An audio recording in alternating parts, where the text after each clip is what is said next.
It's 100 years since the foundation stone of the clock tower was laid, which is that most recognizable and beloved landmark associated with college.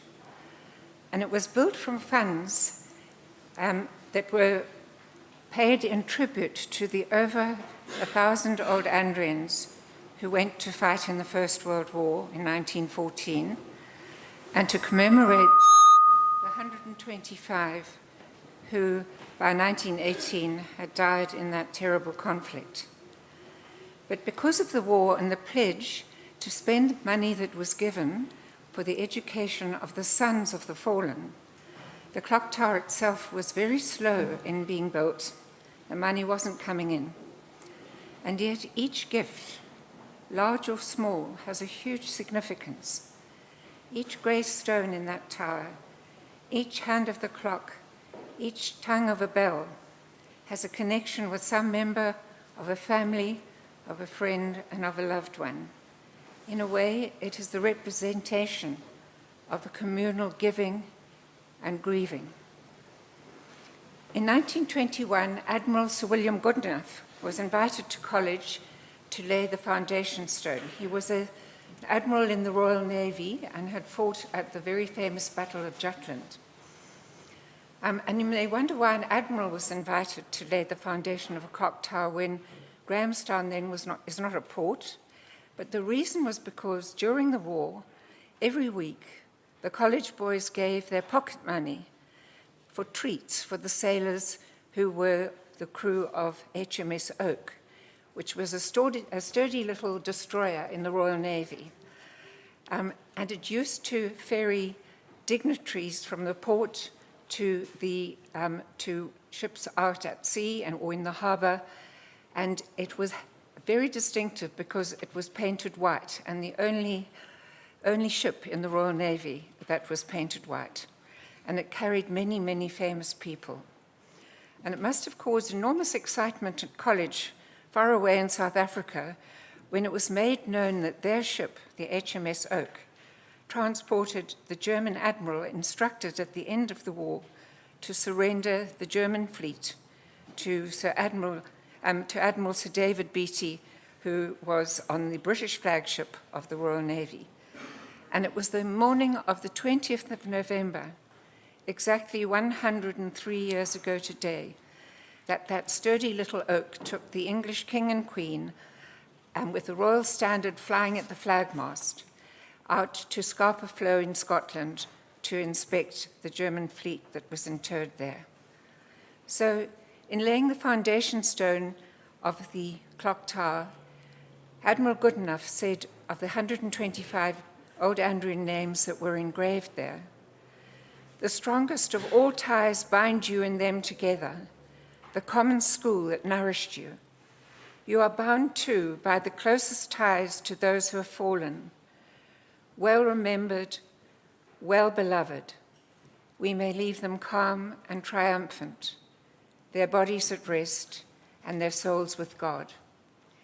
But it was a great admiral who laid the foundation stone. It was a great general who unveiled the clock tower when it was built. General Henry Timpson Lucan was commanding the South African Brigade at Delville Wood, where many old Andrians died, as well as in the Battle of the Somme at the same time. And you college boys sitting here today think that soldiers from 100 years ago were old men, long gone, that the names in the clock tower mean not very much to you because you cannot begin to imagine the personalities of those who were recorded there. But some have memorials in this chapel too. If you look up at the window there, "Stop doubting and believe," that is dedicated to Charlie Fraser, who left school in 1913, and his friend Arthur Graham Greene. They were at prep together, they were at college together, they played in the first 15 together, one as a fullback, one as the wing, and they went to war together. And they marched together into battle. And Charlie Fraser was shot. And what he said to his dear friend Arthur was, "Oh, damned rotten luck," as though he'd just missed a kick at goal. Over there is a window for Johnny Greathead. He was also a fellow in the 1913 class. He was an extraordinary chap. His commanding officer was shot, and he put the heel of his hand into the vein and held it there for hour on hour through freezing cold and saved his commanding officer's life. A few hours later, he too was killed. If you look at the plaque of the young airman on the wall there, that's Bobby Graham. He was head of Esperin and he was captain of the cricket team. He also left in 1914. He was shot down in a plane over France. And he left behind him at the air base his little dog called Flossie, who he loved very much. And his mother went to the base and collected Flossie and brought her back by sea to Grahamstown. And she used to walk with Flossie down Worcester Street to Lower Field to watch the cricket, because she remembered her Bob, who had been the captain. The window down at the bottom is for Little Sparrow Matthews, known as Little Jack or Sparrow. He was a scrummy in the second 15, an ankle biter of note and absolutely adored by the DSG girls. It was said that he was so young that the men in his regiment called him the boy.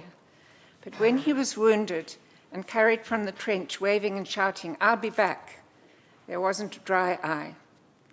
He died, and his commanding officer wrote to his parents saying, "If ever I had a son, I hope he will be like you, brave, courteous, and altogether delightful."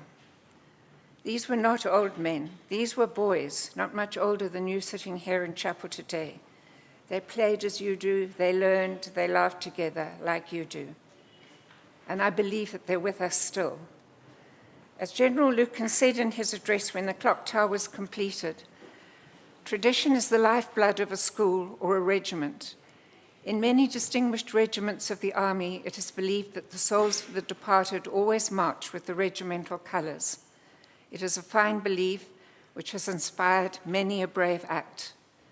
So when we go out to the clock tower today, remember that every single name inscribed there is the name of an old Andrian who was like you. And the names that we read out today of those who have died last year were also once just a boy like you.